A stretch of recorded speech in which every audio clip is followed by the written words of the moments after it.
ನಮಸ್ಕಾರ ಎಲ್ಲರಿಗೂ. ಮದುವೆ ಮನೆಗಳಲ್ಲಿ ಭಟ್ರು ಮಾಡುವಂಥ ಶಾವಿಗೆ ಪಾಯಸ ತುಂಬಾ ಟೇಸ್ಟಿಯಾಗಿರುತ್ತೆ.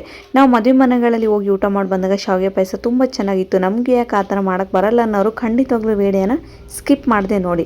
ಸಂಜೆ ತನಕ ಇಟ್ಟು ಶಾವಿಗೆ ಪಾಯಸ ಕೀರ್ ಥರ ಇರಬೇಕು, ಯಾವುದೇ ರೀತಿ ಗಟ್ಟಿಯಾಗಿ ಹಲ್ವ ಥರ ಆಗಬಾರ್ದು. ಹಾಗಿದ್ದರೆ ಕೆಲವೊಂದು ಟಿಪ್ಸ್ಗಳನ್ನು ನೀವು ಖಂಡಿತವಾಗ್ಲೂ ಫಾಲೋ ಮಾಡಲೇಬೇಕು. ವಿಡಿಯೋನ ಕೊನೆ ತನಕ ಸ್ಕಿಪ್ ಮಾಡದೆ ನೋಡಿ ಸ್ನೇಹಿತರೆ. ಸ್ವಲ್ಪ ಇದಕ್ಕೆ ತುಪ್ಪ ಕೂಡ ಬೇಕಾಗುತ್ತೆ. ಮೊದಲಿಗೆ ನಾನಿಲ್ಲಿ ಒಂದು ಪ್ಯಾನ್ನ ತೊಗೊಂಡಿದ್ದೀನಿ. ಪ್ಯಾನ್ಗೆ ಒಂದು 2-3 ಟೇಬಲ್ ಸ್ಪೂನ್ ಆಗುವಷ್ಟು ತುಪ್ಪವನ್ನು ಹಾಕ್ಕೊಳ್ತಾ ಇದ್ದೀನಿ. ತುಪ್ಪಕ್ಕೆ ನಾನೀಗ ಬೇಕಾದಂಥ ಡ್ರೈ ಫ್ರೂಟ್ಸ್ನ ಹಾಕ್ಕೊಳ್ತಾ ಇದ್ದೀನಿ. ತುಪ್ಪ ಎಲ್ಲ ಚೆನ್ನಾಗಿ ಬಿಸಿ ಆದಮೇಲೆ ಚಿಕ್ಕದಾಗಿ ನಾನು ಗೋಡಂಬಿ ಹಾಗೂ ಬಾದಾಮಿಯನ್ನು ಕಟ್ ಮಾಡಿಕೊಂಡು ತುಪ್ಪದಲ್ಲಿ ಚೆನ್ನಾಗಿ ರೋಸ್ಟ್ ಮಾಡ್ಕೊಳ್ತಾ ಇದ್ದೀನಿ. ಸ್ನೇಹಿತರೆ, ಖಂಡಿತವಾಗ್ಲೂ ನೀವು ಹೊರಗಡೆ ಹೋದಾಗ ಅಥವಾ ಡಾಬಾಗಳಲ್ಲಿ ಹೋದಾಗ ಈ ಹಳ್ಳಿ ಮನೆ ಊಟ ತಿಂದಿರ್ತೀರ, ಅಲ್ಲಿ ಕೂಡ ಒಂದು ಬೌಲಲ್ಲಿ ಶಾವಿಗೆ ಪಾಯಸನ ಹಾಕ್ಕೊಟ್ಟಿರ್ತಾರೆ. ತಿಂದಾಗ ಅನಿಸುತ್ತೆ ನಾವು ಮನೇಲಿ ಮಾಡೋ ಶಾವಿಗೆ ಪಾಯಸ ನಾವು ತಾಯಂದಿರಿಗೆ ಬೈತಾ ಇರ್ತೀವಿ, ನೀನು ನೋಡು ಹೇಗೆ ಮಾಡ್ತೀವಿ, ಇಲ್ಲಿ ನೋಡಿ ಎಷ್ಟು ಚೆನ್ನಾಗಿ ಮಾಡಿದ್ದಾರೆ ಅಂತ. ಸೊ ಅಲ್ಲಿ ಥರನೇ ನಾವು ಕೂಡ ಮನೇಲಿ ತುಂಬ ಸಿಂಪಲಾಗಿ ಮಾಡ್ಬೋದು. ಯಾವುದೇ ರೀತಿ ಮಿಲ್ಕ್ ಮೇಡ್ ಕೂಡ ಯೂಸ್ ಮಾಡೋ ಅವಶ್ಯಕತೆ ಇಲ್ಲ.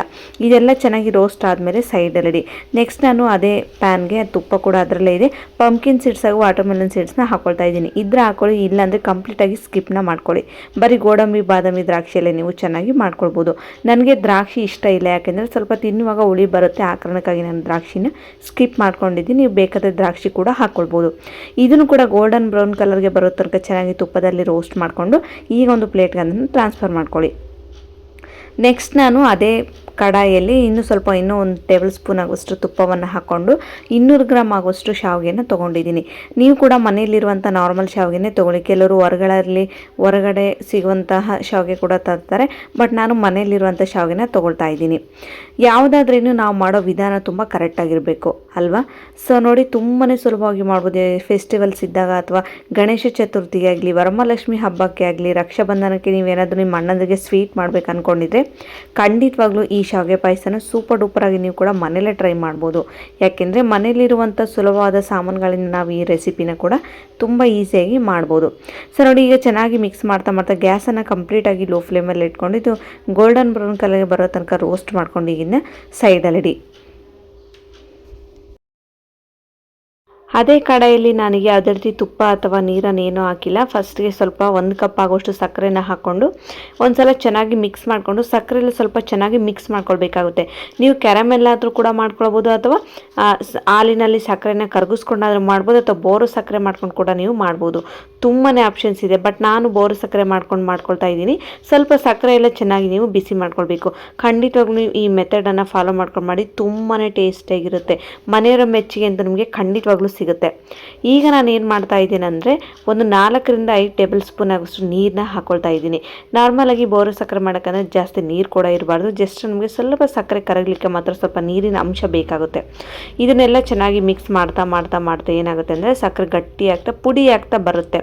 ನೀವು ನಾರ್ಮಲಾಗಿ ಧಾರವಾಡ ಪೇಡ ಮಾಡಬೇಕಾದ್ರೆ ಬೋರು ಸಕ್ಕರೆ ಯಾವ ಥರ ಮಾಡ್ಕೊಳ್ತೀರೋ ಆ ಥರ ಸ್ವಲ್ಪ ಇದನ್ನು ಚೇಂಜಾಗಿ ಮಾಡ್ಕೊಳ್ಬೇಕಷ್ಟೇ. ನೀವು ನೋಡ್ತಿರ್ಬೋದು, ನೀರನ್ನು ಹಾಕಿದ ತಕ್ಷಣ ಸಕ್ಕರೆ ಯಾವ ಥರ ಗಟ್ಟಿ ಆಗ್ತಾ ಬರುತ್ತೆ ಅಂತ. ಗ್ಯಾಸನ್ನು ಕಂಪ್ಲೀಟಾಗಿ ಲೋ ಫ್ಲೇಮಲ್ಲಿ ಇಟ್ಕೊಳ್ಳಿ. ಸ್ನೇಹಿತರೆ, ಕಡಿಮೆ ಸಮಯದಲ್ಲಿ ಮಾಡ್ಬೋದು, ಕಡಿಮೆ ಇಂಗ್ರೀಡಿಯೆಂಟ್ಸ್ ಕೂಡ ಯೂಸ್ ಮಾಡ್ಕೊಂಡು ನೀವು ತುಂಬಾ ಟೇಸ್ಟಾಗಿ ಈ ಶಾವಿಗೆ ಪಾಯಸನ ಮಾಡ್ಬೋದು. ಸೊ ನೋಡಿ, ಈಗ ಚೆನ್ನಾಗಿ ನಾನು ಮಿಕ್ಸ್ ಮಾಡ್ತಾ ಏನಾಗಿಬಿಡುತ್ತೆ ಅಂದರೆ ಸಕ್ಕರೆ ಉದುರಾಗಲಿಕ್ಕೆ ಸ್ಟಾರ್ಟ್ ಆಗುತ್ತೆ. ನೀವು ನೋಡ್ತಿರ್ಬೋದು ನೋಡಿ, ಸ್ವಲ್ಪ ಸಮಯ ಹಿಡಿಯುತ್ತೆ, ಟೇಸ್ಟ್ ಮಾತ್ರ ಸೂಪರಾಗಿರುತ್ತೆ.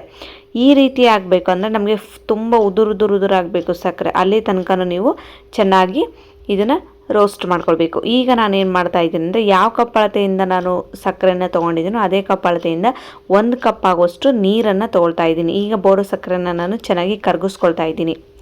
ಸೊ ನೋಡಿ, ನಾರ್ಮಲಾಗಿ ಸಕ್ಕರೆ ಕರಗಿಸ್ಕೊಳ್ಳೋಕ್ಕೂ ಈ ಥರ ಬೋರೋ ಸಕ್ಕರೆ ಮಾಡಿಕೊಂಡು ನೀವು ಸಕ್ಕರೆನ ಕರಗಿಸ್ಕೊಳ್ಳೋದಕ್ಕೂ ತುಂಬಾ ವ್ಯತ್ಯಾಸ ಇರುತ್ತೆ. ಟೇಸ್ಟ್ ಕೂಡ ತುಂಬ ಡಿಫ್ರೆನ್ಸ್ ಆಗುತ್ತೆ. ಈಗ ಸಕ್ಕರೆ ಎಲ್ಲ ಚೆನ್ನಾಗಿ ಮೆಲ್ಟ್ ಮಾಡ್ಕೊಳ್ಬೇಕಾಗುತ್ತೆ. ಈಗ ಗ್ಯಾಸನ್ನು ಸ್ವಲ್ಪ ಮೀಡಿಯಮ್ ಟು ಹೈ ಫ್ಲೇಮಲ್ಲಿ ಇಟ್ಕೊಳ್ಳಿ. ನೀವು ಬೇಕಿದ್ದರೆ ಕಲರ್ ಕೂಡ ಆ್ಯಡ್ ಮಾಡ್ಕೊಳ್ಬೋದು. ನಾರ್ಮಲಾಗಿ ಯಾರೂ ಶಾವಿಗೆ ಪಾಯಸಕ್ಕೆ ಕಲರ್ ಹಾಕೋಲ್ಲ ಅನ್ಕೊತೀನಿ. ಕೆಲವರು ಫುಡ್ ಕಲರ್ ಕೂಡ ಹಾಕ್ಕೊಳ್ತಾರೆ, ಬಟ್ ಅದು ಹಾಕೋ ಅವಶ್ಯಕತೆ ಇಲ್ಲ. ಇದಕ್ಕೆ ಶಾವಿಗೆ ಪಾಯಸಕ್ಕೆ ಯಾವುದೇ ರೀತಿ ಎಳೆ ಪಾಕ ಬರಬೇಕು ಅಂತ ಖಂಡಿತವಾಗ್ಲೂ ಯಾವುದೇ ರೀತಿ ಏನೂ ಅವಶ್ಯಕತೆ ಇಲ್ಲ. ಈಗ ನಾನು ರೋಸ್ಟ್ ಮಾಡಿರುವಂಥ ಶಾವಿಗೆನ ಇದಕ್ಕೆ ಹಾಕ್ಕೊಳ್ತಾ ಇದ್ದೀನಿ. ನೀವು ನೋಡ್ತಿರ್ಬೋದು, ನಾನು ಆಲ್ರೆಡಿ ಗೋಲ್ಡನ್ ಬ್ರೌನ್ ಕಲರ್ಗೆ ಬರೋ ತನಕ ಶಾವಿಗೆನ ತುಂಬ ಚೆನ್ನಾಗಿ ರೋಸ್ಟ್ ಮಾಡ್ಕೊಂಡಿದ್ದೆ. ನೀವು ಕೂಡ ಇದೇ ಕಲರ್ಗೆ ಬರೋ ತನಕ ಚೆನ್ನಾಗಿ ಶಾವಿಗೆನ ರೋಸ್ಟ್ ಮಾಡ್ಕೊಳ್ಬೇಕು. ಮೊದಲಿಗೆ ನಾವು ಫಸ್ಟಿಗೆ ಯಾವ ಥರ ಮಾಡ್ತಿದ್ದೀವಿ ಅಂದರೆ ಹಾಲು ಹಾಕಿ ಹಾಲಿನಲ್ಲಿ ಸಕ್ಕರೆ ಹಾಕಿ ರೋಸ್ಟ್ ಮಾಡಿರೋಂಥ ಶಾವಿಗೆನ ಹಾಕಿ ಕುದಿಸ್ಬಿಡ್ತಿದ್ದೆ, ಅದು ಬೇಗ ಗಟ್ಟಿಯಾಗಿಬಿಡುತ್ತೆ. ಯಾವುದೇ ಕಾರಣಕ್ಕೂ ನೀವು ಹಾಲಿನಲ್ಲಿ ಸಕ್ಕರೆನ ಎಂದಿಗೂ ಮಿಕ್ಸ್ ಮಾಡಬಾರ್ದು, ಅದು ಬೇಗ ಗಟ್ಟಿ ಆಗಿಬಿಡುತ್ತೆ.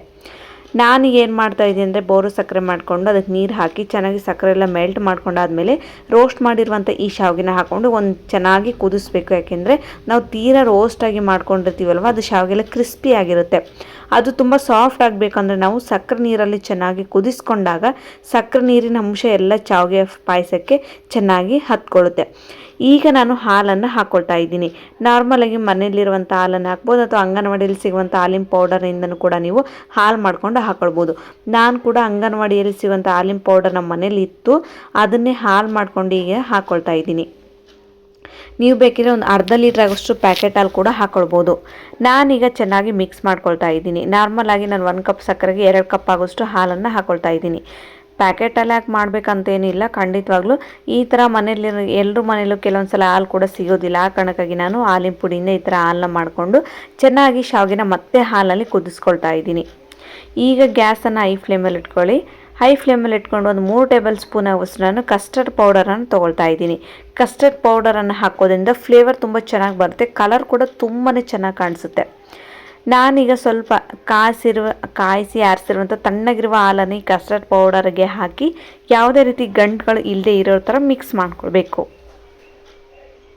ಅದು ಶಾವಿಗೆ ಪಾಯಸ ಕೂಡ ನಿಧಾನವಾಗಿ ಕುದಿ ಬರುತ್ತೆ. ಅದು ಕುದಿ ಬರೋಷ್ಟಿಗೆ ನೀವು ಚೆನ್ನಾಗಿ ಕಸ್ಟರ್ಡ್ ಪೌಡರನ್ನು ಹಾಲಿನಲ್ಲಿ ಮಿಕ್ಸ್ ಮಾಡ್ಕೊಂಡು ಈ ಥರ ತಿಕ್ಕಾಗಿ ಮಾಡ್ಕೊಳ್ಬೇಕು. ಈ ಥರ ಕಸ್ಟರ್ಡ್ ಪೌಡರ್ ಇಲ್ಲ ಅನ್ನೋರು ಮನೇಲಿ ಕೇಸರಿ ಇದ್ದರೆ ಕೇಸರಿಯನ್ನು ಹಾಲಿನಲ್ಲಿ ನೆನೆ ಹಾಕಿ ಕೂಡ ಮಾಡ್ಬೋದು, ಇನ್ನೂ ಟೇಸ್ಟಿಯಾಗಿರುತ್ತೆ. ಕೇಸರಿ ಎಲ್ಲರೂ ಮನೇಲೂ ಸಿಗಲ್ಲ ಅಲ್ವಾ, ಕಸ್ಟರ್ಡ್ ಪೌಡರ್ ಇಲ್ಲ ಅನ್ನೋರು ಕಂಪ್ಲೀಟಾಗಿ ಸ್ಕಿಪ್ ಮಾಡ್ಬೋದು. ಈಗ ನೋಡಿ ಶಾವಿಗೆ ನಿಧಾನವಾಗಿ ಕುದಿ ಬರ್ತಾ ಇದೆ. ನೋಡಿ, ಮೊದಲು ನೀವು ಸಕ್ಕರೆ ಪಾಕದಲ್ಲಿ ಚೆನ್ನಾಗಿ ಶಾವಿಗೆನ ಒಂದು ಕುದಿ ಕುದಿಸಿ ನೆಕ್ಸ್ಟ್ ನೀವು ಹಾಲನ್ನು ಹಾಕಿ ಹಾಲಿನಲ್ಲಿ ಕೂಡ ಚೆನ್ನಾಗಿ ಕುದಿಸ್ಕೊಳ್ಬೇಕಾಗುತ್ತೆ. ಈ ಥರ ಕುದಿಸ್ಕೊಳ್ಳೋದ್ರಿಂದ ಶಾವಿಗೆ ತುಂಬ ಸಾಫ್ಟ್ ಆಗುತ್ತೆ, ಯಾವುದೇ ರೀತಿ ಗಟ್ಟಿ ಕೂಡ ಆಗೋದಿಲ್ಲ. ಈಗ ನಾನು ಮಿಕ್ಸ್ ಮಾಡಿರುವಂಥ ಈ ಕಸ್ಟರ್ಡ್ ಪೌಡರ್ ಮಿಲ್ಕ್ನ ಇದಕ್ಕೆ ಹಾಕಿ ಒಂದು ಸಲ ಚೆನ್ನಾಗಿ ಮಿಕ್ಸ್ ಮಾಡ್ಕೊಳ್ತಾ ಇದ್ದೀನಿ. ಒಂದೇ ಸಮನೆ ಹಾಕಿದ ತಕ್ಷಣ ಕಲರ್ ಬರೋದಿಲ್ಲ, ಅದು ಮಿಕ್ಸ್ ಮಾಡ್ತಾ ಮಾಡ್ತಾ ಸ್ವಲ್ಪ ಚೆನ್ನಾಗಿ ಕುದಿ ಬರ್ತಾ ಬರ್ತಾ ಕಲರ್ ಕೂಡ ಚೇಂಜ್ ಆಗುತ್ತೆ. ನೀವು ನೋಡ್ತಿರ್ಬೋದು ಸ್ವಲ್ಪ ತಿಕ್ಕಾಗ್ತಾ ಇದೆ. ಸೇಮ್ ನಿಮಗೆ ಮದುವೆ ಮನೆ ಶೈಲಿ ಶಾವಿಗೆ ಪಾಯಸ ಅಂತಲೇ ಹೇಳ್ಬೋದು. ಖಂಡಿತವಾಗ್ಲೂ ಸ್ನೇಹಿತರೆ, ನೀವೇನಾದರೂ ಟ್ರೈ ಮಾಡಿಲ್ಲ ಅಂದರೆ ಈ ಕೂಡಲೇ ನೋಡಿದ ತಕ್ಷಣ ಟ್ರೈ ಮಾಡಿ. ಇದೇ ಥರ ಶಾವಿಗೆನ ನೀವು ಪ್ರತಿ ಹಬ್ಬಕ್ಕಾಗಲಿ ನಿಮ್ಗೇನಾದರೂ ಸ್ವೀಟ್ ತಿನ್ಬೇಕು ಅನ್ನಿಸ್ದಾಗ, ಮನೆಗೆ ಯಾರಾದರೂ ಗೆಸ್ಟ್ಗಳು ಬಂದಾಗ ಇದೇ ಸ್ವೀಟ್ನ ಮಾಡಿ ತಿನ್ನಿಸ್ತೀರ. ಅಷ್ಟು ಟೇಸ್ಟಿಯಾಗಿ ಕ್ರೀಮಿಯಾಗಿ ನಮಗೆ ಈ ಶಾವಿಗೆ ಪಾಯಸ ರೆಡಿಯಾಗಿತ್ತು. ಈಗ ಚೆನ್ನಾಗಿ ಒಂದು ಕುದಿ ಬಂದಿದೆ, ಒಂದೇ ಕುದಿ ಬಂದರೆ ಸಾಕು. ಈಗ ಒಂದು 2 ಟೇಬಲ್ ಸ್ಪೂನ್ ಆಗುವಷ್ಟು ತುಪ್ಪವನ್ನು ಹಾಕ್ಕೊಳ್ಳಿ. ಫೈನಲ್ ಆಗಿ ನಾನೀಗ ನೋಡಿ ಎಷ್ಟು ಸಾಫ್ಟಾಗಿ ಎಷ್ಟು ಕ್ರೀಮಿಯಾಗಿ ತುಂಬ ಟೇಸ್ಟಿಯಾಗಿ ನಮಗೆ ಶಾವಿಗೆ ಪಾಯಸ ರೆಡಿ ಆಯಿತು ಅಂತ. ಈಗ ನಾನು ರೋಸ್ಟ್ ಮಾಡಿರುವಂತಹ ಡ್ರೈ ಫ್ರೂಟ್ಸ್ನ ಇದಕ್ಕೆ ಹಾಕ್ಕೊಳ್ತಾ ಇದ್ದೀನಿ. ಕೆಲವರು ಈಗ ಮುಸ್ಲಿಮ್ಸು ಮಾಡಬೇಕಾದ್ರೆ ಏನು ಮಾಡ್ತಾರೆ ಅಂದರೆ ಗಸಗಸೆ, ಒಣ ಕೊಬ್ಬರಿ ಪುಡಿ ಅದೆಲ್ಲ ಹಾಕ್ತಾರೆ. ಬಟ್ ಮದುವೆ ಮನೆಗಳಲ್ಲಿ ಮಾಡುವಂಥ ಶಾವಿಗೆ ಪಾಯಸಕ್ಕೆ ಯಾವುದೇ ರೀತಿ ಗಸಗಸೆ ಕೆಲವೊಂದು ಸಲ ಹಾಕ್ತಾರೆ, ಕೆಲವೊಂದು ಸಲ ಹಾಕಲ್ಲ. ಬಹಳಷ್ಟು ಜನ ಭಟ್ರು ಗಸಗಸೆ ಈ ಕೊಬ್ಬರಿ ಎಲ್ಲ ಸ್ಕಿಪ್ ಮಾಡ್ತಾರೆ. ಈ ಥರ ತಿಕ್ಕಾಗಿ ಕ್ರೀಮಿಯಾಗಿ ಶಾವಿಗೆ ಪಾಯಸನ ಮಾಡ್ತಾರೆ. ನೀವು ನೋಡ್ತಿರ್ಬೋದು, ನೋಡಿದ ತಕ್ಷಣ ನಿಮಗೆ ಎಲ್ಲಾದರೂ ತಿಂದಿರುವಂಥ ನೆನಪು ಕೂಡ ಬರ್ಬೋದೇನೋ ಅಂದ್ಕೊಳ್ತೀನಿ. ಇಷ್ಟ ಆದರೆ ಸಾಕು. ಫೈನಲ್ ಆಗಿ ಗ್ಯಾಸ್ನ ಆಫ್ ಮಾಡ್ಕೊಳ್ಳಿ. ನೋಡಿ ಎಷ್ಟು ಟೇಸ್ಟಿಯಾಗಿ ಬಂದಿತ್ತು ಅಂತ. ಟ್ರೈ ಮಾಡಿದರೆ ಖಂಡಿತವಾಗ್ಲೂ ನನಗೆ ಕಾಮೆಂಟ್ಸ್ ಮೂಲಕ ತಿಳಿಸೋದನ್ನು ಮಾತ್ರ ಮರಿಬೇಡಿ. ನೀವೇನಾದರೂ ಇನ್ನೂ ನನ್ನ ಚಾನಲ್ಗೆ ಸಬ್ಸ್ಕ್ರೈಬ್ ಮಾಡಿಲ್ಲ ಅಂದರೆ ಲೈಕ್ ಮಾಡಿ, ಶೇರ್ ಮಾಡಿ, ಹಾಗೂ ಸಬ್ಸ್ಕ್ರೈಬ್ ಮಾಡೋದನ್ನು ಮಾತ್ರ ಮರಿಬೇಡಿ. ನಿಮಗೂ ಕೂಡ ಶಾವಿಗೆ ಪಾಯಸ ಬೇಗ ಗಟ್ಟಿ ಆಗುತ್ತೆ, ಎಷ್ಟೊತ್ತು ಇಟ್ಟರೂ ಕೂಡ ಅದು ಸಾಫ್ಟಾಗಿ ನೀರು ಥರ ಇರೋದಿಲ್ಲ ಅನ್ನೋರು ಖಂಡಿತವಾಗ್ಲೂ ನೀವು ನಾನು ಮಾಡಿರೋ ಮೆಥಡಲ್ಲೇ ಮಾಡಿ. ಯಾವುದೇ ರೀತಿ ಪಾಯಸ ಸಂಜೆ ತನಕ ಇಟ್ಟು ಕೂಡ ಗಟ್ಟಿ ಆಗೋದಿಲ್ಲ. ನೀವು ನೋಡ್ತಿರ್ಬೋದು ಎಷ್ಟು ಕ್ರೀಮಿಯಾಗಿ ನಮಗೆ ಶಾವಿಗೆ ಪಾಯಸ ರೆಡಿಯಾಗಿದೆ ಅಂತ. ನೋಡಿ, ನನಗೊಂದು ಪ್ಲೇಟ್ಗೆ ಕೂಡ ಹಾಕಿ ನಿಮಗೆ ಇದು ಕಂಪ್ಲೀಟಾಗಿ ನಾನು ತಣ್ಣಗಾದ್ಮೇಲೆ ನಿಮಗೆ ಹಾಕಿ ತೋರಿಸ್ತಾ ಇದ್ದೀನಿ. ಎಸ್ಪೆಷಲಿ ತಣ್ಣಗಾದರೂ ಕೂಡ ಇದು ಗಟ್ಟಿ ಆಗೋದಿಲ್ಲ ಅಲ್ವಾ, ಸೊ ಅದಕ್ಕೆ ನಾನು ತಣ್ಣಗಾದ್ಮೇಲೆ ನಿಮಗೆ ಹಾಕಿ ತೋರಿಸ್ತಾ ಇದ್ದೀನಿ. ನೀವೇನಾದರೂ ಇನ್ನೂ ನನ್ನ ಚಾನಲ್ಗೆ ಸಬ್ಸ್ಕ್ರೈಬ್ ಮಾಡಿಲ್ಲ ಅಂದರೆ ಲೈಕ್ ಮಾಡಿ, ಶೇರ್ ಮಾಡಿ, ಸಬ್ಸ್ಕ್ರೈಬ್ ಮಾಡೋದನ್ನು ಮಾತ್ರ ಮರಿಬೇಡಿ. ಸಿಗೋಣ ಮತ್ತೆ ಮುಂದಿನ ವಿಡಿಯೋದಲ್ಲಿ. ಧನ್ಯವಾದಗಳು ಸ್ನೇಹಿತರೆ.